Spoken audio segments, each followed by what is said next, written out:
Welcome to Football Conspiracies. I'm Jared Cole. And I'm Jared Rabinovich. This week's episode, Spygate.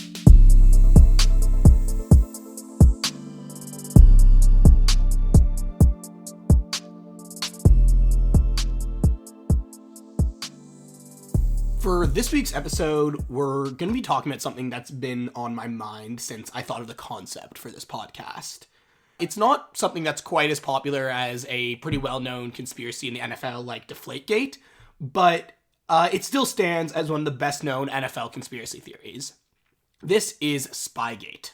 The reason it seems to have risen above the fray and is so much better remembered than so many of the other topics we've spoken about so far in this show is because this idea has surpassed the moniker of conspiracy theory. In other words, the events of Spygate, well, not 100% clear, are absolutely true.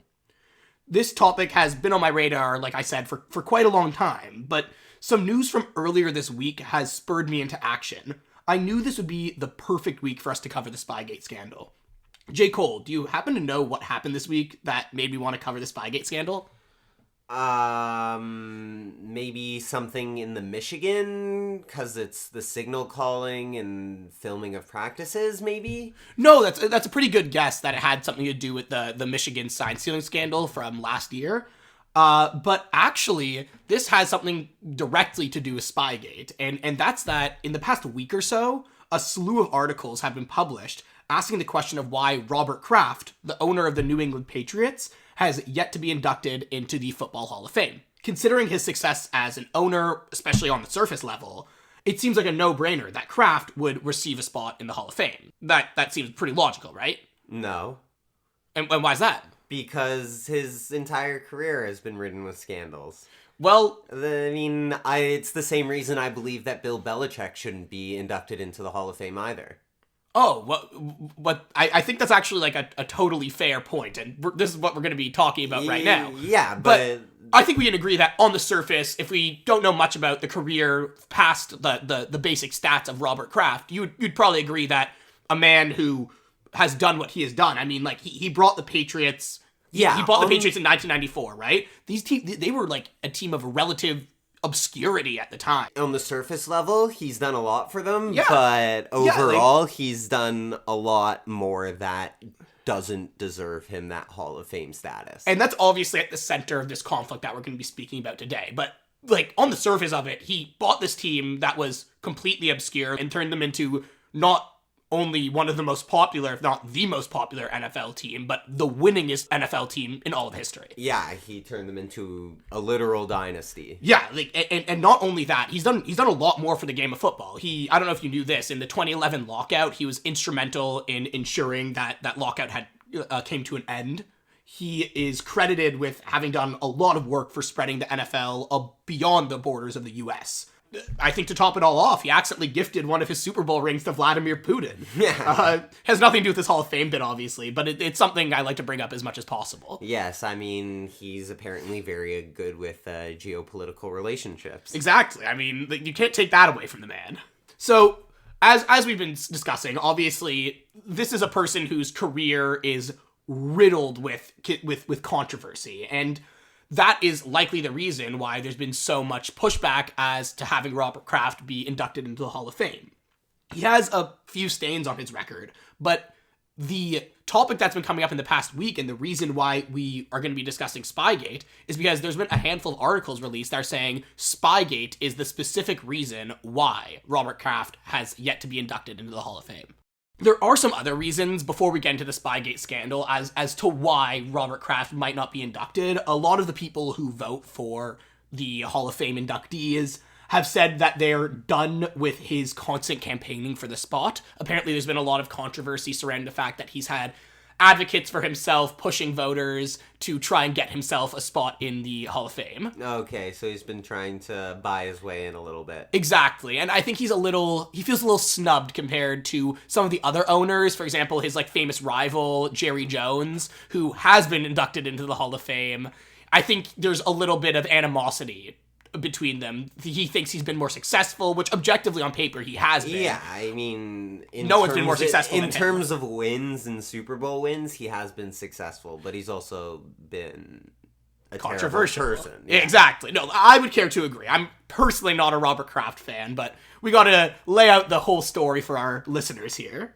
Continuing on this tangent about why Robert Kraft is having a hard time getting his name up for a bid in the Hall of Fame. From Matt Geegan's CBS News article, Spygate remains the elephant in the room for Robert Kraft's Hall of Fame bid. Here is a direct quote. But it's gotten to be too much for some voters. One longtime voter told Van Natta that they were repelled by the push. Another has urged James and Kraft supporters to go lightly with their campaign. Subtlety goes a long way, said one voter. Yeah, so this just, I think, highlights the fact that there's truly been this big push to get Robert Kraft within the Hall of Fame, and people are very reticent towards it. People clearly don't like him, they don't like his legacy, his reputation, and on top of all of that, he's being pushy. And, well, I think it might be a little bit of a weird reason to not have someone inducted to the Hall of Fame because you think they're pushy. I understand. Like, these guys, it's regular people who vote for this. So if you piss off these regular people... Yeah, and I get why being pushy would be a turnoff. Like, we'll let you in when we let you in. Stop begging for it. Exactly. And you know what? This isn't the only reason that people are a little bit reticent to be inducting him. I mean, there's others who say the reason that Kraft has been snubbed for so long, it has to do with a 2019 incident where Kraft was charged with 2 counts of soliciting prostitution. Also from Matt Geegan's article. We probably need to put a little distance between the massage parlor and the Hall of Fame. Yeah, and that is a quote directly from a voter for the Hall of Fame. I mean, it makes sense. I mean, that's not really the image that the NFL wants. Especially not the people who they're honoring with the highest award you can give to a player post-career. Like, not just a lifetime achievement, like a post-mortem achievement. Your name will always be there, always be remembered. Yeah. Another reason some people bring up for this is a recently released documentary series called The Dynasty, which was criticized for being very pro-Kraft and anti-Belichick. It's about the legacy of the New England Patriots in the Belichick-Brady era. The reason this docuseries became an issue for Kraft, well, obviously it's pretty pro-Kraft and anti-Belichick. You know, a regular person can make that. But the reason this has specifically come back on him is because his alleged involvement in the project. Exactly, right? Although Kraft does deny that he was heavily involved in the production of the series, he owns the television rights to the book that the series is based off of. Oh, so, I mean, like, saying he didn't have a hand to play in any of it is just lies. Yes, objectively untrue. It's clear-cut. Yeah. Yeah, like, in my opinion, it's extremely clear that this series is a large part of the reason why his Hall of Fame induction has been hindered, right? Like, if I was someone voting for this, I saw someone releasing a documentary about his dynasty that puts him in such a good light and breaking down one of, like, the best renowned coaches of all time. I understand it. Like, I wouldn't be super inclined to get this guy's name emblazoned in the Hall of Fame for all time, right? Yeah, no. So, before we move on to the actual Spygate scandal, I will state now that I kind of personally believe that Hall of Fame inductees should be chosen based on merit rather than campaigning. All that being said, I can't blame the voters for being unimpressed with the antics of Kraft and his overt desperation to be given the spot in the Hall of Fame, right? Like, you're a regular person. This guy has an unsavory reputation for so long. Yeah, like, I'm not voting for this guy. I get it. Yeah, I'm not quite sure how Hall of Fame voting goes in the NFL, but I'm pretty sure it's sports writers. It's the writers that do the voting. So yeah, like, if these people are constantly writing articles trashing you, and then you come out and be like, hey, vote for me, and they're gonna be like, no, what are you talking about? Exactly. Like, it's a no-brainer to me. So like I was saying, well, all of these reasons have contributed to Kraft's absence from the Hall of Fame.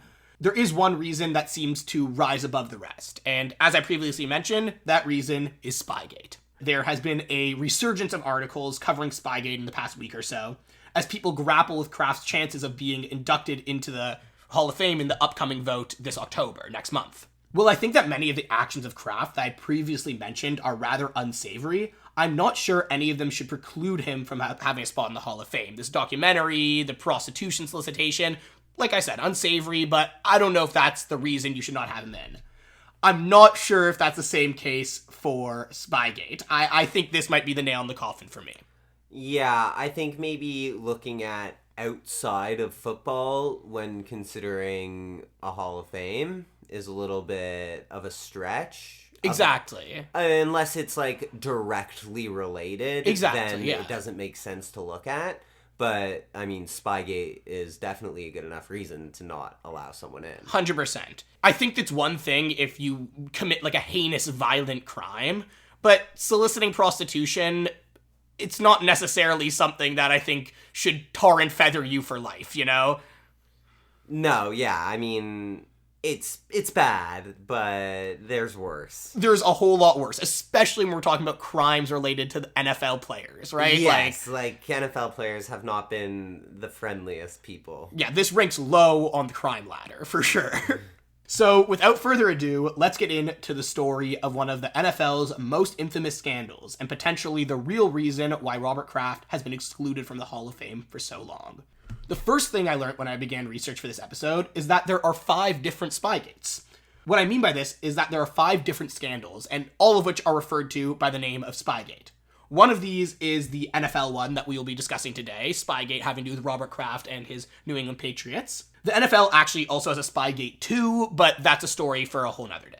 There's the 2007 F1 espionage controversy, which is also referred to as Spygate. Yeah, I know that one. Yeah, I'm personally not an F1 fan, but I figured you'd be familiar. And this one is actually the only one that predates the NFL Spygate scandal we'll be speaking about today by only a few months. It happened in the same year. Oh, wow. I didn't realize it was the same year. But yeah, it seems like one might have been taking cues from the other. Not really. Basically, a team went to a photocopy store with, like, all of their team stuff because they were going to send it out.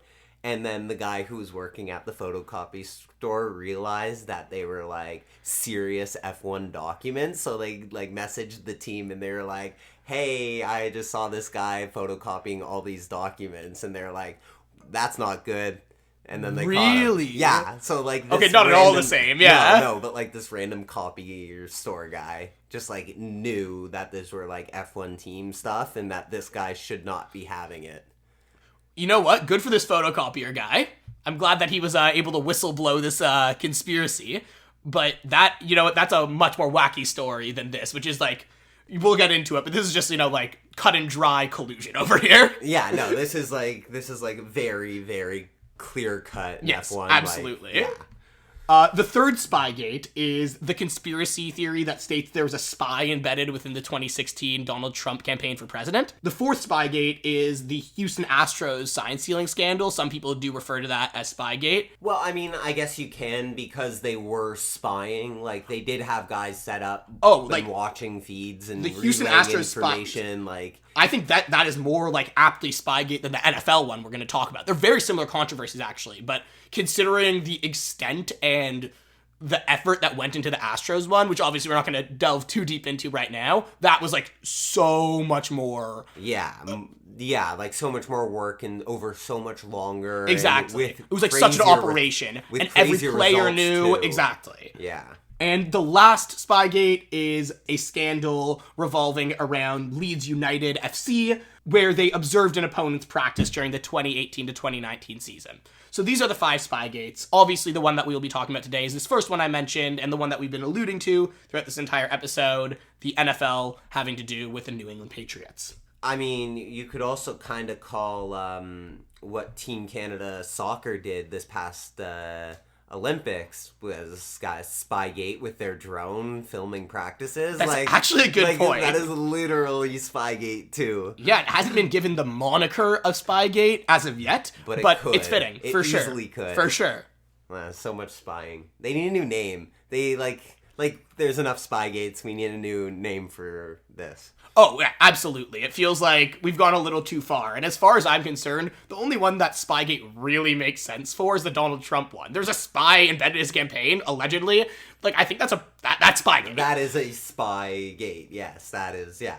Yeah, so of all these Spygates, with the exception of this Trump one, all of them are telling a pretty similar story about sports scandals with some sort of stealing of information from another team. I only bring this up because I think it's quite interesting that this sort of scandal has been seen so many times in so many sports. It begs the question of if there has been, you know, cross-contamination between leagues, with MLB being inspired by NFL teams and NFL teams being inspired by F1 teams. I just think it's kind of interesting. Like, I think there is probably, to some extent, a diffusion of these guys stealing ideas from one another, how to best cheat. Yeah, I think, like, maybe you start looking at other leagues, like, how are they cheating in other leagues, and how can I use that to cheat in my league sort of vibe.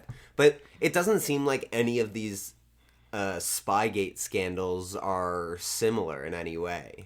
No, they're not super similar, except the fact that, like, you know, a lot of them have to do with spying on another team and stealing their tactics. Like, that is the very basics of these scandals. Yeah, like, the very basics. But, like, if you start getting, like, even a little bit specific on any one of them, it doesn't seem like the correlation is really there. Not that much. The Astros one and the NFL one is actually not too dissimilar, but they're dissimilar enough that I think they are deserving of two separate Gate names, you know? Yeah. Like, come on. The world is creative enough to come up with another moniker than Spy. Come on. Yeah. Regardless of all this, the Spygate we'll be discussing today took place in the 2007 NFL season.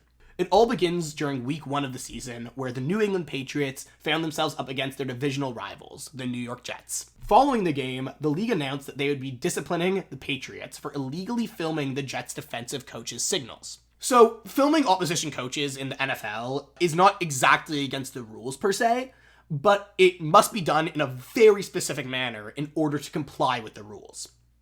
In the aftermath of these initial accusations, Bill Belichick, the Patriots head coach, released a statement to, quote-unquote, apologize to everyone who has been affected. However, Belichick also added that at the time, he believed that he was not breaking the rules. Belichick was under the impression that it was legal to collect this footage, provided it was not used throughout the game it was recorded during. Or at least this is what he claims to have believed. Okay. Yeah, that makes sense. If you're filming during a game, you can't use that film during that game. Exactly. That's his logic of it. And granted, the rules around this are actually very confusing, so some confusion coming out of it is realistic, but it's Bill Belichick. Maybe the man who knows the NFL rulebook better than anyone who's ever lived. Yeah. It's a little hard for me to really believe it when it comes to someone like Bill Belichick, but let's take this story. Let's take this story of Bill down to his logical end. Belichick claimed this was his belief because the NFL Constitution and bylaws state that... If you're quoting the bylaws, you know this shit better than anyone. Like... Yeah, evidently. But here is what the bylaw says. Any communication or information gathering equipment other than Polaroid-type cameras or field telephones shall be prohibited, including without limitation any other form of electronic device that might aid a team during the playing of a game. So that last line, the during the playing of a game, is basically why Bill Belichick probably went, like, we didn't use it during the game, so it didn't help while we were playing the game. 100%. You are following Bill's logic perfectly right now. I mean, surface level logic makes sense to me. Yeah, no, like, when you read that excerpt, I agree with that misconception by Bill. Yeah, like, you can film it, but you can't use it during the game. Sure. Yeah. However, what Bill conveniently ignored was a memo that was sent to all teams by the NFL Vice President of Football Operations, which stipulated videotaping of any type, including but not limited to taping of an opponent's offensive or defensive signals, is prohibited on the sidelines, in the coach's booth, in the locker room, or any other location accessible to club staff during the game. So, well, not technically in the Constitution and bylaws, these memos are... Yeah, I mean, he was given warning beforehand, and if there's a paper trail, then you can't really claim negligence. Exactly. Like, these represent regulations within the NFL. Like, even if it didn't come from such a formal amendment to the Constitution or wherever it is, if the NFL Vice President of Football Operations sends a memo to every team staff, you better be listening to those rules. That's a stated rule now. Yeah. The league's commissioner, Roger Goodell, clearly did not sympathize with Belichick's explanations, or excuses, depending on what side of the scandal you're on. Quoting from the Wikipedia page dedicated to Spygate, Roger Goodell deemed it to be a violation of league rules, stating that the act represented a calculated and deliberate attempt to avoid long-standing rules designed to encourage fair play and promote honest competition on the playing field. Makes sense. I mean, You're not playing fairly, and so we're not going to go easy on you. Yeah, like, I'm not one to, like, quickly get on Roger Goodell's good side here, but, like, he's right. Yeah. Of course he is. Like, this is, like I said, cut and dry. Following an investigation into the incident, the Patriots were fined $250,000 and lost their first-round pick in the upcoming season's draft. It's a lot of money to be fined. To find the team. Yeah, no, yeah. Yeah. Like, that's on the higher end, especially with a first-round draft pick. Yes, no, it absolutely is. That's close to the league maximum for a fine. But what's even crazier is that Belichick himself was fined $500,000. Oh my God. For his part of the controversy. Yeah, I know. And this is the maximum penalty that can be levied on a coach, and the highest amount a coach has ever been fined in league history. He's the only person to reach this maximum. Wow. Yeah, like, I mean, I can't think of another situation that merits someone getting $500,000 taken. Like, that's a big fine. Like, exactly. And, like, well, like, I don't think the monetary value really matters that much to someone like Belichick. No, but it's a lot of money, and it says something. It's a statement. Yes, that's the big thing. It's a statement. Exactly. Allegedly, Goodell floated the idea of suspending Belichick, but thought that taking away their first-round draft pick would be more detrimental in the long run, which he's probably right about. I wonder who that draft pick was. The 2008 draft it would be. Yeah. But hear me out. It probably wouldn't have been that big of a deal because they had an undefeated season this season. They would have had the 31st draft pick, I believe. Okay, so 31... Yeah, no, it's a nobody. Exactly. Like, I don't think it would have been that crazy, especially considering they were in, like, the peak of the Tom Brady era right here. Yeah. This was not going to be the Patriots ending decision that I think Goodell thought it might be. So, this controversy is the basis of what has come to be known as Spygate. On its surface, this is a story about a sign-stealing scandal that the perpetrator of claims he didn't even know was an issue to begin with. With the basics laid out, it is now time to get into the nitty-gritty details of this now infamous scandal. First things first, we have to discuss how the Patriots' sign-stealing practices became known to the league in the first place. The rules violation was reported by none other than the Jets head coach and former Patriots assistant coach, Eric Mangini, a heavily featured character in last week's episode, the Bill Belichick double agent theory. So is this like Mangini getting back at Bill Belichick for saying, because you sent me to all these teams to ruin their team, but you also ruined my career, I'm gonna ruin yours? I don't think DJ Gallo, the writer of the double agent theory, took the event of Spygate into the folds of his bullshit story, so we'll ignore that for now. Okay. The relationship of Belichick and Mangini is something to explore on, like, another date, because there's a lot of history there. Okay. They famously do not like each other very much. But it was all the guys so that they could destroy teams. Of course.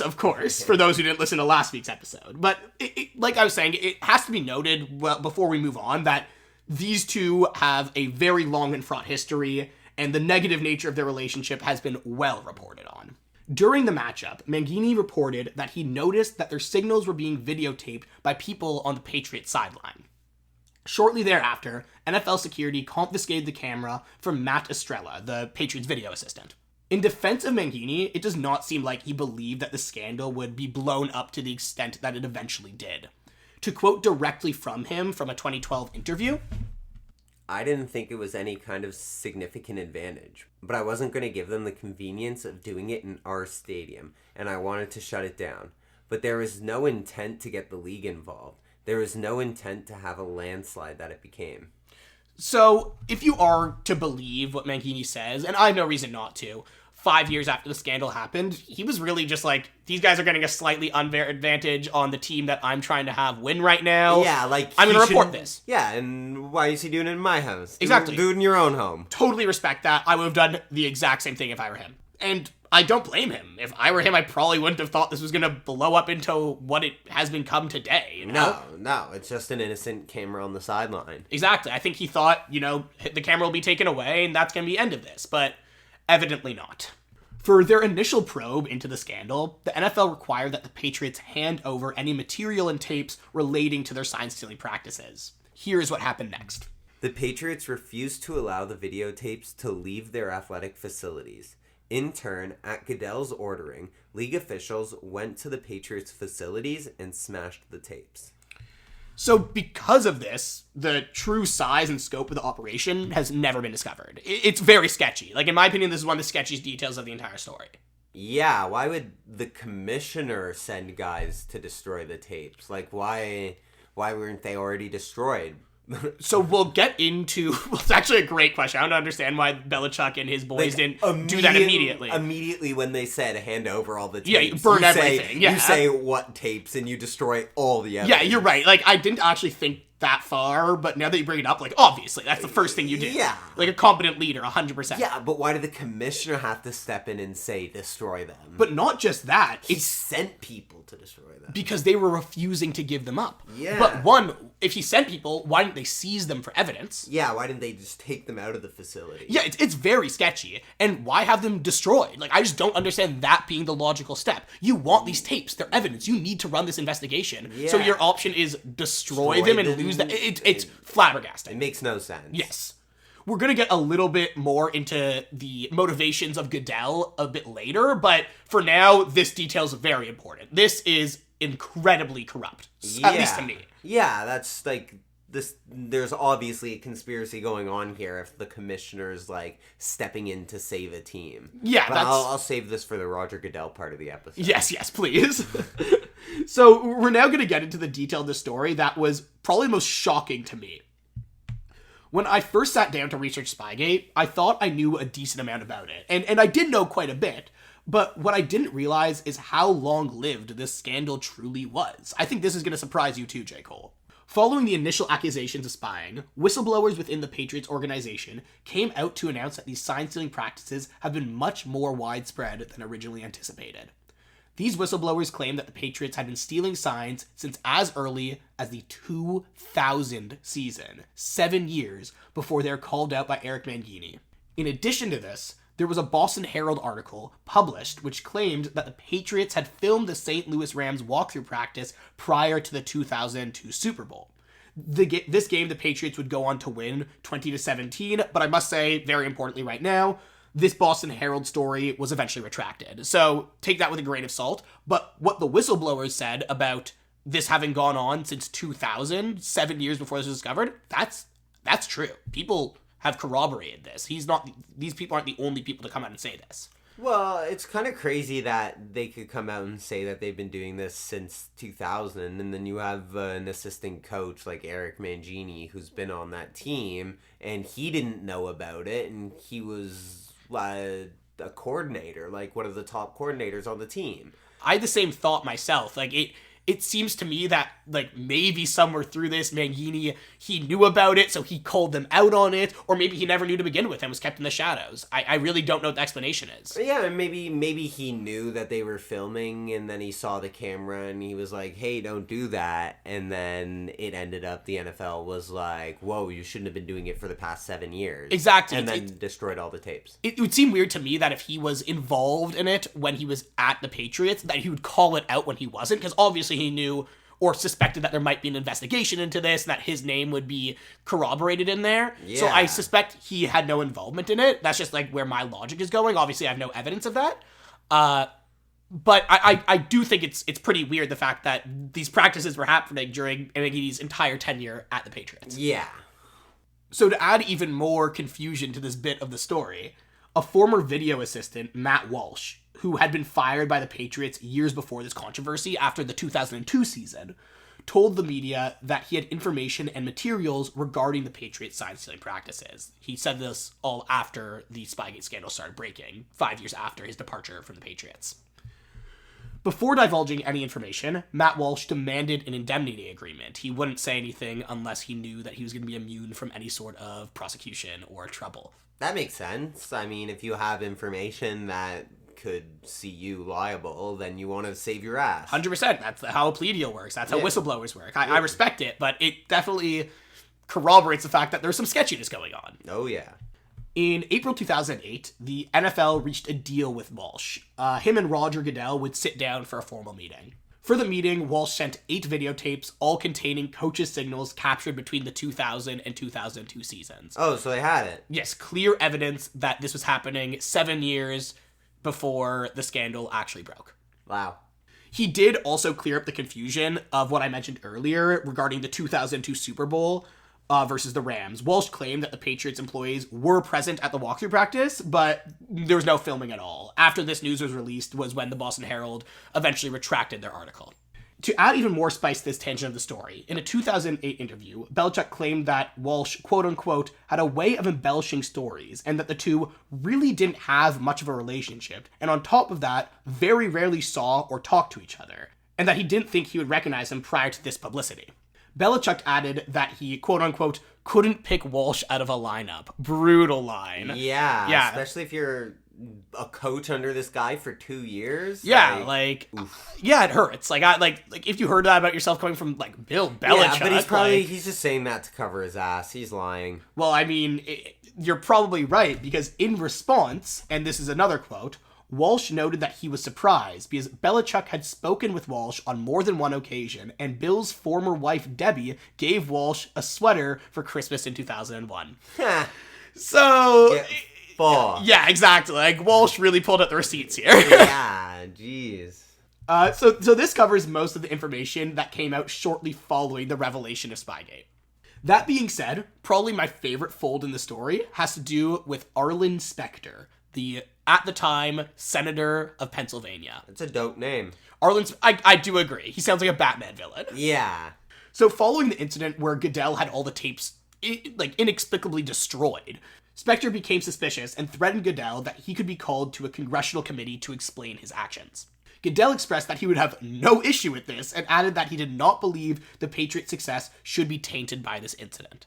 So that's kind of interesting. Like, Goodell, who clearly was, like, bringing down the hammer at least a little bit on this, no matter what his sketchiness is, he says that he doesn't think, on top of it, their opponent Mangini have both said they don't think that the Patriots should be tarnished. Like, their reputation with Brady and how their amazing performance, 3 Super Bowls in the past few years before this, should be tarnished by the fact that this cheating had gone down. Yeah, because you literally have a dynasty on your hands and you don't want to destroy it because they give you great publicity. Like, yes, agreed. But also, I would care to agree. Like, I don't know how much these signals really change the game for them. I mean, we'll get into it, Who's to say? Especially considering, like, this season that they're clearly stealing signs during ended in a 16-0 season. Yeah. Like, it is obviously sketchy. I mean, they did win 3 Super Bowls in 5 years. Yeah, 4 or 5 divisional championships. Like, it's weird. Like, we'll get into it. We'll get into it. So instead of a congressional hearing, Goodell and Specter had a meeting in 2008. In this meeting, Goodell defended his decision to have the tapes destroyed. Afterwards, Specter told reporters that he found a lot of questions unanswerable because of the tapes and notes that had been destroyed. Which, I mean, yeah, it's a fair point. Yeah, I'm not arguing with Mr. Specter on this one. No. Goodell also admitted that Belichick had previously told him that the sign-stealing practices did date back all the way to 2000, when Belichick took over as head coach for the team. So now it has been revealed to this senator that Roger Goodell knew that Belichick was actively involved. Yes, and admitted to it. Openly. Yeah, openly. We will now quote from the Wikipedia article on Spygate to explain how Specter's involvement in the Spygate scandal was received. Specter also told reporters the Spygate case against the New England Patriots involved 4 games against the Steelers, including the AFC Championship game. Specter told the Pittsburgh Post-Gazette, "I think Steelers fans have a lot to be concerned about with this, and I'm one of them. Maybe Steelers ownership should think about it a little." 2 days later, Steelers chairman Dan Rooney rebuffed Specter, stating that "we consider the tapes of our coaching and staff during our games against the New England Patriots to be a non-issue. In our opinion, they had no impact on the results of those games." So this quote is exactly why I think this fold in the story is so interesting and probably my favorite bit of it. I'm a big politics nerd, so I love it anytime, like a congressional hearing or a senator is going to get involved in a football story. But this is hilarious to me. Arlen Specter went through all of this because he's upset that his Steelers, the team that he's a fan of, got beaten by the Patriots so many times. Like, that's clearly what it looks like to me. Yeah, it looks like a fan who's upset. I mean, did he quote wins? like he said in 4 games, including that AFC, did the Steelers win any of those games? They did not. Quoting? Exactly. So, like, what about the games that the Steelers did win? No, he's clearly just a disgruntled fan who's trying to, like, use the power of his office as a fucking senator of the United States. Hear me out. You represent the people, and I'm sure that enough of a percentage of the people would have be upset that one senator would equal out to be for the people. You know what I mean? The people of the people of the Commonwealth of Pennsylvania deserve better than this. And you know what? Most of them are Eagles fans anyway, so they don't care for this shit. But I think, like, it's especially interesting considering the fact that the Steelers chairman said that they don't consider this to have been an issue. Yeah. Like, literally, he called it, quote-unquote, a non-issue. That's wild. But the senator had to get himself involved when the chairman of the Steelers, ostensibly his job to get involved in this situation, thought, this isn't a big deal. I'm not going to touch this one. Yeah, so... Yeah, I just think that, like, the story of Arlen Specter's involvement in this is such a uniquely American story. But it also makes you think, like, maybe the NFL wasn't really looking into it beforehand because maybe the Steelers were right and it truly was just, like, a non-issue.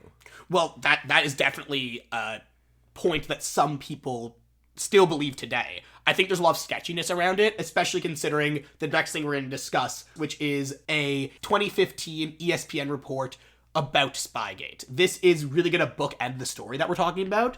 It's written by Don Venata Jr., one of the reporters who was mentioned earlier, and Seth Wickersham. In the report, it is contended that the reason Roger Goodell acted so swiftly in regards to the Deflategate scandal many years later was in order to avoid the same sort of scrutiny that he had received for his handling of the Spygate scandal. Does that make sense? Yeah. So he was so quick to bring down the hammer with Deflategate because he was scared that people would look at it like another Spygate situation. For those who are unfamiliar, Deflategate is another scandal that happened years later, also involving Bill Belichick and the New England Patriots. They further argue that Goodell covered up the extent of the Spygate scandal as a favor to the owner of the New England Patriots, Robert Kraft. We are now coming full circle. Oh, because Kraft pays Roger Goodell's salary as one of the owners. Pretty much. It's actually even more sketchy than that. There's actually, like, reports that mention that this may have been because Kraft was part of the push to have Goodell appointed as commissioner. Oh my god. Yeah, apparently Kraft was instrumental in making sure that Goodell got their promotion. So it seems like they might have just been, rubbing each other's backs here. Whoa. No, I know. This revelation fucked me up. Like, you have to keep in mind, like, as I was going into this story, I thought it was just like any other I thought NFL it was just scandal. Like coaches doing their thing, and you said Robert Kraft was involved, and I was like, I guess the buck stops with him, like he's the exactly owner. But if he's getting Goodell his position to give him leeway, exactly. Like when I first saw the basic facts of the case, that the Patriots got fined and that Belichick got the brunt of the punishment, I really thought, oh, this was like a Bill Belichick run operation. But the more I hear about it, Robert Kraft, the most powerful owner in the league, getting involved. Roger Goodell, the fucking commissioner, getting involved. And all of them, like, covering up for each other, congressional hearings. Like, this is truly a wild story that went all the way to the top. The report further claims that there was a complex system in place to relay the other team signals to the Patriots during at least 40 games taking place between 2000 and 2007. Once again, to quote from the Wikipedia article. One sec, before we quote from Wikipedia. How come they only did it for 40 games in 7 years? I have no idea to answer that question. I think the truth of it is that the reporters making this report only found evidence of it through 40 games over those years. I just think their journalistic integrity. They can't claim there's more if they don't have the evidence that there's more, but it probably was more. That is certainly the implication that is written into the article. So back to quoting this Wikipedia article. The system also included a personal assistant to Belichick who had a photographic memory and had the official title Football Research Director, the only person with such a title in the NFL. He told Congress stories about sneaking behind opponents' benches and filming their huddles. According to the article, a scout team would go to the future Patriot opponents and film signs and plays. They would then make the spreadsheet of all the signs and corresponding plays. Patriot staffers would then hand off the spreadsheets to the football research director, who would match signals to the plays. The Patriots would also sometimes bring in former players of the team they were playing, ask them if they accurately had recorded the signals. They would later cut the player. So, up until this moment, I thought, this is a great story. This is a great NFL story. A great conspiracy, controversy, whatever it is. But when I read this quote, I was shocked. That's going, next level. Also, this is, so conspiracy coded, right? If I read this in a bullshit Reddit post, I'd be like, oh, this is some classic, energy drink addled, exactly. Photographic memory. It's completely fake. You find this on the chunkysoupcurse.com, but this is real. This happened. A guy with a photographic memory called the football research director, only football research director in the league, was sneaking behind benches, matching up things live game. This is the most real conspiracy we've discovered in the NFL so far. Wow. Yeah, thank you to Don Van Natta Jr. and Seth Wickersham for this report, because illuminating stuff. Yeah. This made the Spygate scandal, in my opinion. If this sort of stuff was discovered 8 years before, when the scandal actually went down, instead of in 2015 when this report was released, the consequences for Belichick and the Patriots would have been a whole lot worse. Through the roof. Yeah, so that is the end of the details we'll be discussing on today's episode. This is an example of a full-on conspiracy taking place within the NFL. As it stands, we will likely never know the complete truth of the scandal, with destroyed tapes and cover-ups going on. Yeah, so, what do you think? Okay, so I'll go back to, first of all, it makes sense why this would be a tarnish on Roger Goodell. 100%. 100%. And going back to the very beginning, obviously, I understand why people don't want to give Robert Kraft that place in the Hall of Fame. 100%. Except I still go back to what I said at the beginning of the episode. Bill Belichick does not deserve to be in the Hall of Fame, and this is 100% why. If you're consistently cheating for 7 years, especially in the 3 years when you won your first 3 Super Bowls, this goes against you forever. I completely agree. You've tarnished the reputation of football in such a way that you don't deserve to be in the Hall of Fame. Yeah, and not only that, this isn't his only cheating scandal. Deflategate would come later. Exactly. And there's a lot of sketchiness throughout the past 20 years of the New England Patriots organization. And, we're all acting so shocked that Belichick didn't get another job this year.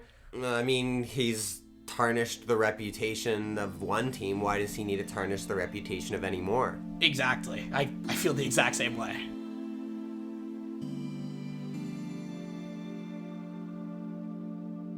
Alrighty, welcome to my segment of the podcast where we talk about some weird NFL. And today we're going to be talking about some unexpected retirements.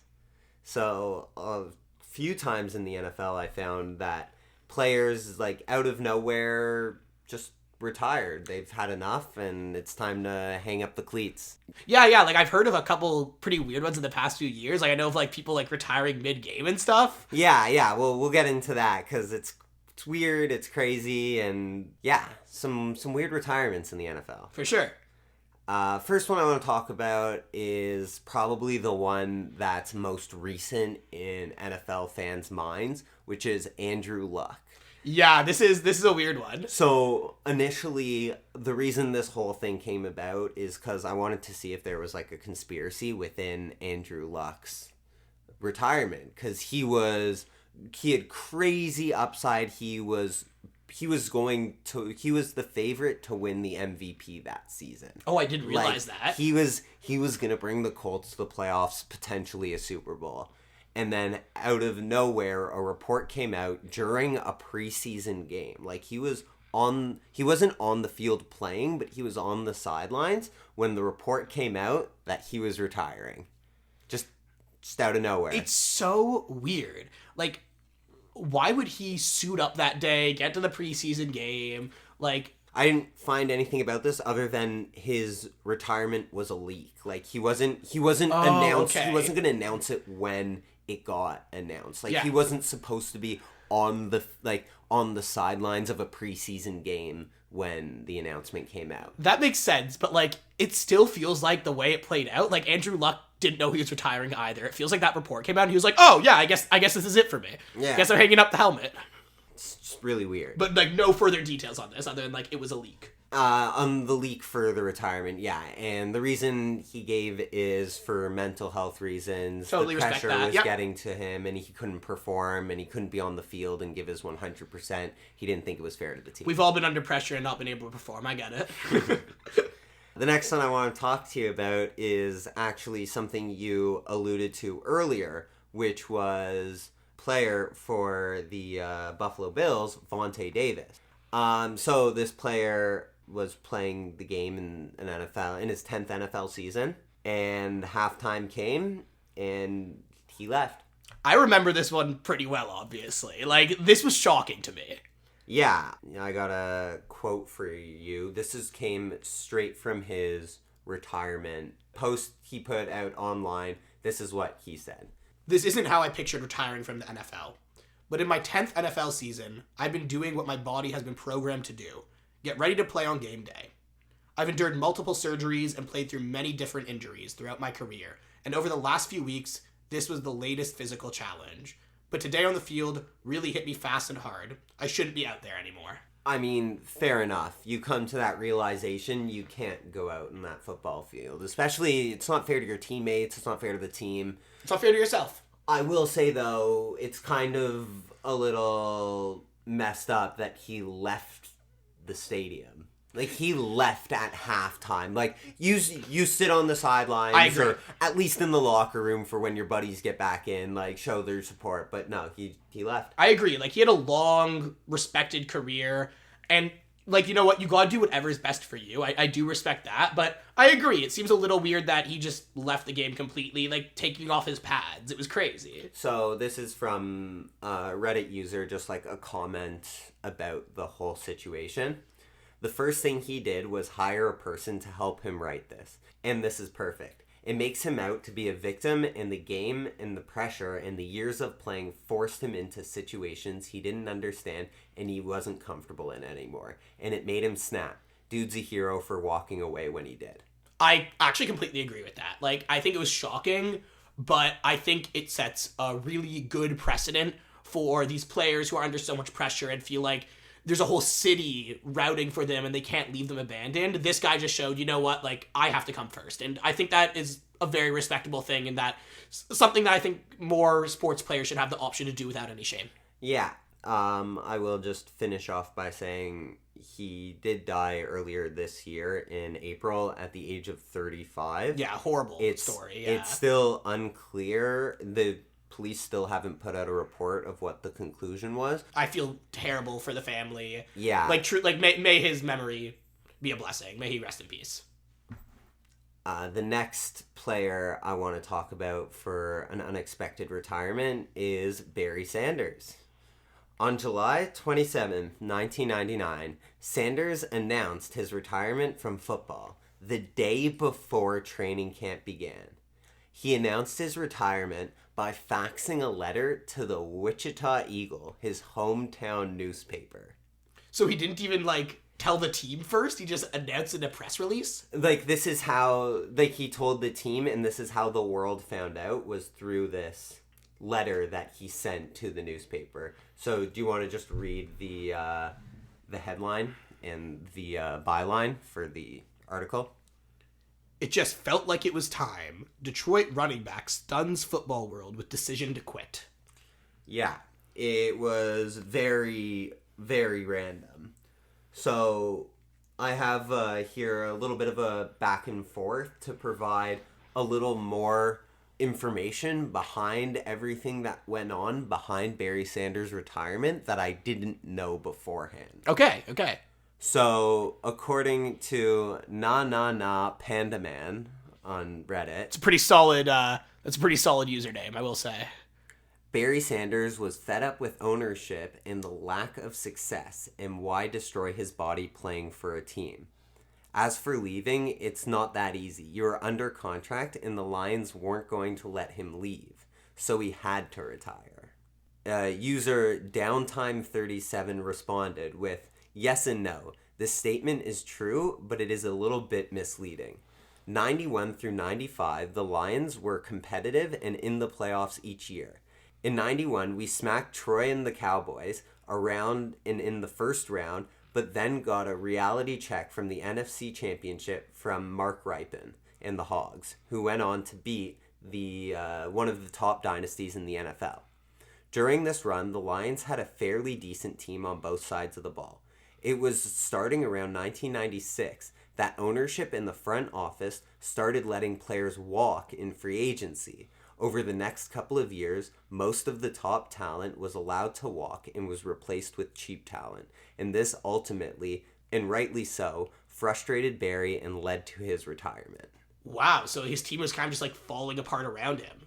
Yeah, and if ownership was willing to spend the money, then it would have been fine, but they weren't. So, I mean, that was the story of the Lions until recently, year, yeah, right? like until a couple of years ago, they weren't willing to spend, and now it's crazy. Like, if you spend money, you have a good team. Wild. Who discovered that? And like, not only that, like they're the people's team now.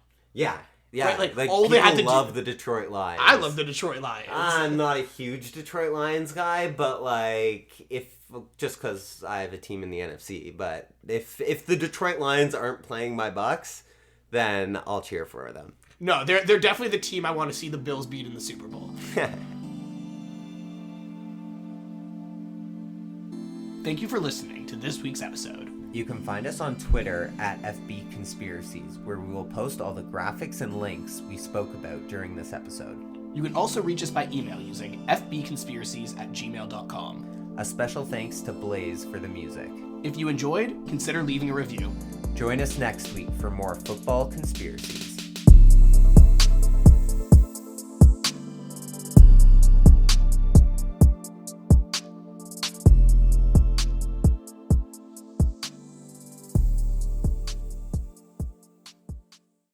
Bitch, I said what I said. I'd rather be famous instead.